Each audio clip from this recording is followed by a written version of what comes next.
नमस्कार सभी साथियों को। स्वागत करता हूं आपका आपके यूट्यूब चैनल अक्षत साइंस में। साथियों, आज हम कक्षा 6 अध्याय 8 शरीर में गतियों के बारे में अध्ययन करेंगे। जैसा कि आप जानते हैं, हमारे शरीर में होने वाली गतियां विभिन्न प्रकार की होती है, जैसे पलकों को झपकाना, श्वास लेना, एक स्थान से दूसरे स्थान पर गति करना। ये सारी क्रियाएं शरीर में गति को दर्शाती है। आप इस एक आरेख में देख रहे होंगे कि विभिन्न प्रकार के जीवों में अलग अलग प्रकार से गतियां होती है। जैसे गाय अपने पैरों से चलती है, मनुष्य पैरों से चलता और दौड़ता है, सांप संपूर्ण शरीर के साथ रेंगता है, पक्षी और कीट पैर और पंखों के माध्यम से उड़ान भरते हैं, मछली फिन्स और पंखों के माध्यम से तैरती है। इस प्रकार हमने देखा कि चलने, टहलने, दौड़ने, उड़ने, छलांग मारने, रेंगने और तैरने में आदि सभी क्रियाओं में शरीर के माध्यम से गतियां होती है। अब हम बात करते हैं साथियों, मानव शरीर और इसकी गतियां। साथियों, जब हम अपने शरीर के कुछ अंगों को तो स्वतंत्र रूप से किसी भी दिशा में घुमा सकते हैं, लेकिन कुछ अंगों को केवल एक ही दिशा में उनको घुमा सकते हैं या गति करवा सकते हैं। जैसा आप इस चार्ट में देख पा रहे हैं कि हमारे शरीर के विभिन्न अंग जैसे गर्दन, कलाई, अंगुलियां, घुटने, एडी, पीठ, सिर, कोहनी आदि, इनमें या तो आंशिक गति होती है या फिर ये झुक करके गति करते हैं या उठ करके गति करते हैं, या फिर कई अंग ऐसे होते हैं जिनमें गतियां ही नहीं होती है। तो इस चार्ट के माध्यम से आप समझ सकते हैं कि किन अंगों में किस प्रकार की गतियां होती है। हम शरीर के विभिन्न अंगों को उसी स्थान से मोड़ सकते हैं या घुमा सकते हैं जहां पर दो हिस्से आपस में एक दूसरे से जुड़े हों। जैसे हम कहेंगे कि कोहनी, कंधा या गर्दन, ये सारे के सारे जो हिस्से हैं वो संधियों के माध्यम से आपस में जुड़े होते हैं। हमारी कोहनी की अस्थि को हम ऊपर या नीचे कर सकते हैं, कंधे की अस्थियों को चारों दिशाओं में हम घुमा सकते हैं और गर्दन को आगे पीछे और ऊपर नीचे हम घुमा सकते हैं। इनमें घूमने की जो क्रिया है वह संधियों के माध्यम से होती है। इस प्रकार सिर, चेहरे, गर्दन, नाक, कान, कंधा, हाथ, पैर, अंगुली या पैर की अंगुलियां, ये सभी कठोर संरचनाएं हैं और इन कठोर संरचनाओं को हम अस्थि कहते हैं। हाथ के ऊपरी हिस्से से लेकर के और कलाई तक अनेक अस्थियां आपस में कोहनी तक जुड़ी हुई होती है। शरीर में होने वाली विभिन्न गतियां एवं विभिन्न प्रकार की गतियों के लिए हमारे शरीर में अनेक प्रकार की संधियां पाई जाती है। तो अब हम बात करते हैं साथियों कि हमारे शरीर में कितनी प्रकार की संधियां पाई जाती है। तो सबसे पहली संधि है कंदुक खलिका संधि। तो देखिए साथियों, कंदुक खलिका संधि में क्या है, एक अस्थि का गेंद वाला गोल हिस्सा, अर्थात एक जो अस्थि है उसका जो अग्र सिरा होता है वो तो गोल होता है और दूसरी अस्थि की कटोरी रूपी गुहिका में वो धंसा हुआ होता है ना। इस प्रकार की संधि जो सभी दिशाओं में गति प्रदान करती है। जैसा कि आप इस आलेख में देख पा रहे हैं कि श्रोणी की अस्थि और जांघ की अस्थि आपस में एक जॉइंट के माध्यम से जुड़ी हुई होती है। तो इस प्रकार की जो संधि है वो कंदुक खलिका संधि कहलाती है। और इस प्रकार की संधियों के उदाहरण साथियों स्कंध में अर्थात कंधे में और हमारे कुल्ले की यानी हिप्स की संधि में इस प्रकार की कंदुक खलिका संधि पाई जाती है। दूसरी हमारी संधि है दुराग्र संधि। दुराग्र संधि को खूंटी संधि भी कहते हैं। यह संधि गर्दन तथा सिर को जोड़ने वाली संधि कहलाती है, अर्थात सिर और गर्दन को जोड़ने में दुराग्र संधि महत्वपूर्ण भूमिका निभाती है। इसके द्वारा सिर को आगे पीछे दाएं बाएं हम घुमा सकते हैं। अब देखिए साथियों कि दुराग्र संधि में बेलनाकार अस्थि एक छल्ले में घूमती है। जैसे एक किसी मशीन का पार्ट होता है तो वो तब गति करता है जब वो बॉल बियरिंग के साथ में जुड़ा हुआ हो। उसी प्रकार से धुराग्र संधि में बेलनाकार अस्थि एक छल्ले के साथ जुड़ करके घूमती है, मूवमेंट करती है। अब आती है तीसरे नंबर की संधि, हिंज संधि या कब्जा संधि। ये जो संधि होती है, इस प्रकार की संधि साथियों, हिंज संधि जो है एक दिशा में गति करती है। जैसे आपको बताते हैं, कोहनी में कब्जा संधि होती है और इस प्रकार की संधि में आगे और पीछे एक ही दिशा में गति हो सकती है। जैसे कोहनी को हम ऊपर ले जा सकते हैं, फिर वापस नीचे ले जा सकते हैं, लेकिन नीचे से वापस बैक दिशा में हम इसको नहीं ले जा सकते। अर्थात कोहनी की जो संधि होती है वो केवल एक ही दिशा में गति करती है। हिंज या कब्जा संधि के प्रमुख उदाहरण हैं कोहनी, घुटने और अंगुलियों की संधियाँ। घुटने की जो संधि है उसमें भी साथियों हम उसको ऊपर और नीचे कर सकते हैं, है ना। तो इस प्रकार की जो संधि है वो हिंज संधि या कब्जा संधि कहलाती है। अगली संधि की बात करते हैं, अचल संधि। अचल संधि में साथियों क्या होता है, हमारे शरीर की जो हमारे सिर की जो अस्थियां होती है वो संधियों पर हिल नहीं सकती। अर्थात जो सिर है वो संधि पर एक जगह पर स्थिर रहता है। ऐसी संधियों को अचल संधि कहते हैं। जैसे देखिए, हमारे शरीर में जो ऊपरी जबड़ा होता है और जबड़ा और कपाल के मध्य अचल संधि पाई जाती है। अब मुख के साथ में जो हमारा जबड़ा होता है वो ऊपरी जबड़ा सिर के साथ में स्थिर रहता है, जबकि निचले वाला जो जबड़ा होता है वो मूवमेंट करता है, गति करता है। तो अब आप समझ गए होंगे कि अचल संधि जबड़े और सिर के साथ में अटैच होती है। इस प्रकार की संधि का जो उदाहरण है वो करोटी की सीवन इसका प्रमुख उदाहरण है।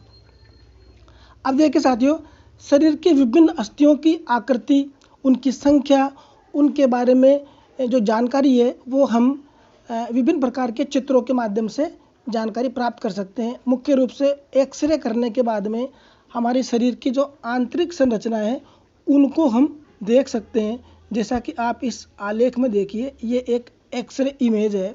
तो अब हम बाहर से तो इसको देख नहीं सकते, लेकिन एक्सरे के माध्यम से शरीर में अगर किसी प्रकार का क्रैक या दुर्घटना होती है तो उसकी आंतरिक संरचनाओं का अध्ययन किया जा सकता है।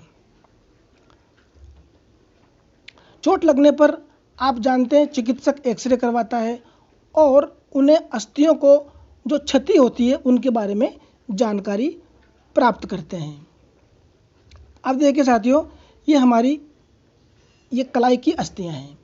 कलाई आप जानते हैं बहुत लचीली संरचना होती है, इसमें अनेक छोटी छोटी अस्थियां होती है। इन छोटी अस्थियों को कार्पेल के नाम से जाना जाता है। अब देखिए कि ये जो संरचना है ये एक कार्पेल संरचना है जिसमें कलाई की अस्थियों को दर्शाया गया है। कंधों के समीप दो उभरी हुई अस्थियां आपको दिखाई दे रही है इस इमेज में। कंधों के बीच में जो कंधे और हमारा जो बैक पोर्शन है उसके बीच में जो अस्थियां हैं वो आपको इस रेखा चित्र में दिखाई दे रही है। अब हम इस संरचना को जब ध्यानपूर्वक देखते हैं तो ये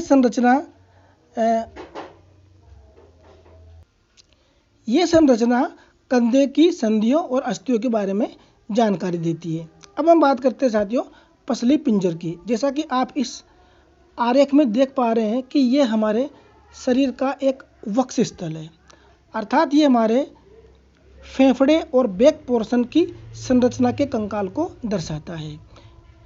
पसलियां विशेष रूप से मुड़ी हुई होती है। ये वक्ष की अस्थि और मेरुदंड के साथ में जुड़ करके एक बक्सेनुमा संरचना का निर्माण करती है जिसको पसली पिंजर कहते हैं। साथियों, वक्ष के दोनों तरफ हमारे शरीर में 12 पसलियां होती है। हमारे शरीर के कुछ महत्वपूर्ण अंग इसमें सुरक्षित रहते हैं। जैसे आपको बताया, इस ग्राफ में आपने देखा कि इस पसली पिंजर में 12 पसलियां होती है दोनों तरफ। अर्थात अगर आप इसको गिनकर देखना चाहें तो देखिए आप इसकी काउंटिंग कीजिए, यहाँ से यहाँ तक में हमें कुल 12 पसलियाँ दिखाई देती है। तो आपने देखा कि हमारे शरीर के वक्ष स्थल के द्वारा बनने वाले जो पसली पिंजर है उसमें हमारे शरीर के आंतरिक अंग जैसे हृदय है आदि जो है सुरक्षित रहते हैं।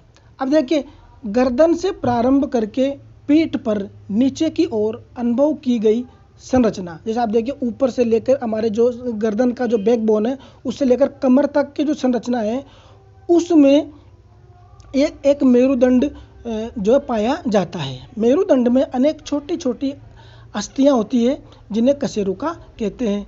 अब ये देखिए आप यहाँ पर ये इस प्रकार की ये छोटी छोटी जो अस्थियां हैं ये लगी होती है, इनको कशेरुका कहते हैं। पसली पिंजर भी वक्ष क्षेत्र की इन अस्थियों से जुड़ा होता है।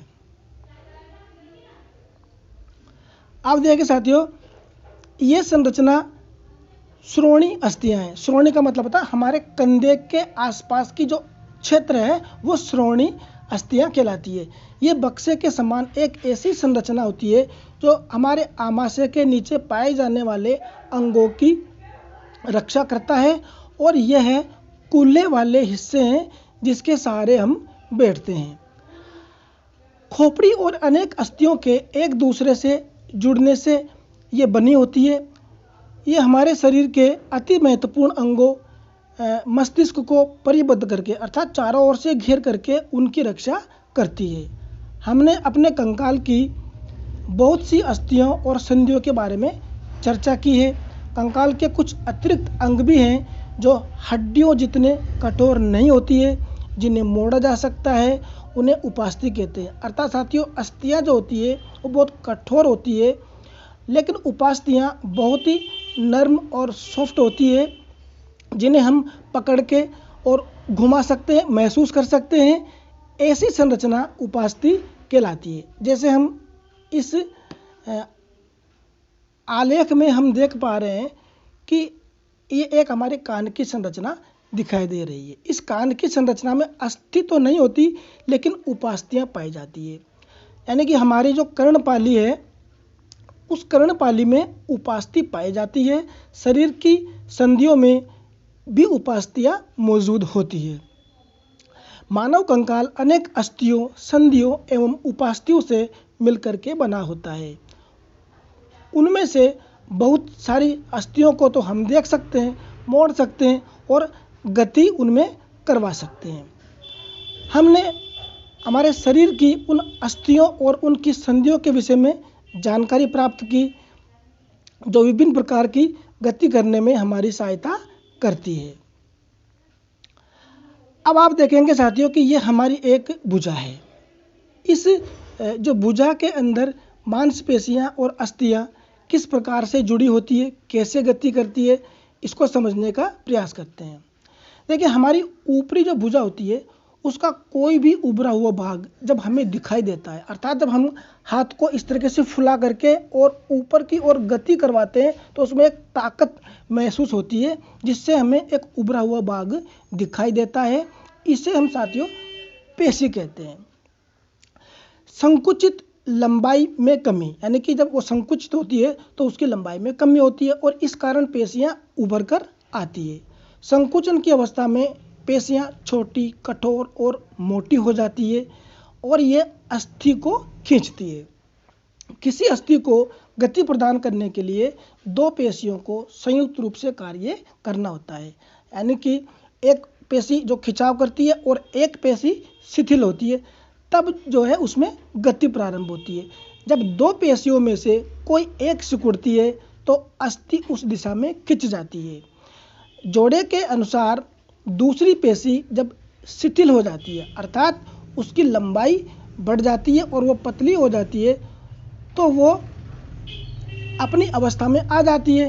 अस्थि को विपरीत दिशा में गति करने के लिए अब शिथिल पेशी सिकुड़ जाती है और अस्थि को अपनी पूर्व स्थिति में खींच लेती है, जबकि पहली पेशी वापस शिथिल हो जाती है। इस प्रकार अस्थि के साथ में जुड़ी हुई पेशियां जो युग्म के अंदर होती है, एक पेशी खिंचती है तो दूसरी पेशी जो है वो शिथिल होती है और इस प्रकार उनमें संकुचन और शिथिलन के माध्यम से गति होती है और अस्थियां मूवमेंट कर पाती है।